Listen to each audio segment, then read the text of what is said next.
இன்னைக்கு நான் உங்களுக்கு ஒரு கதை சொல்றேன். எப்படி இருக்கு என்னன்னு சொல்லி அந்த கதையை பத்தி கமெண்ட்ல சொல்லுங்க. என்னன்னா, சிங்கம் ஒரு நாள் ஆடை கூப்பிட்டு, என்னோட வாயில ஏதாவது துர்நாற்றம் வருதா என்னன்னு சொல்லி நீ கொஞ்சம் ஸ்மெல் பண்ணி பார்த்துட்டு சொல்லுன்னு சொல்லி சிங்கம் கூப்பிடுது ஆடை. ஆடு கிட்ட அதே மாதிரி ஸ்மெல் பண்ணி பார்த்துட்டு சொல்லுது, ஆமா உங்க வாயில இருந்து ஒரு துர்நாற்றம் வருதுன்னு சொல்லி சொல்லுது. சிங்கம் அதுக்கு என்ன பண்ணுச்சாமா, என்கிட்டயே எவ்வளவு தைரியமா இருந்தா நீ இதை சொல்லுவேன்னு சொல்லி கோபம் அதை வேட்டையாடிருச்சு.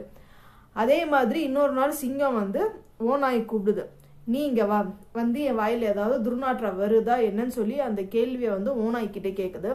ஓநாயும் கிட்ட அதே மாதிரி ஸ்மெல் பண்ணி பார்த்துட்டு ஓநாய் சொல்லுது, இல்லவே இல்லை, உங்க வாயில எந்த துர்நாற்றமும் வரவே இல்லை அப்படின்னு சொல்லி சிங்கத்துக்கிட்ட சொல்லுது.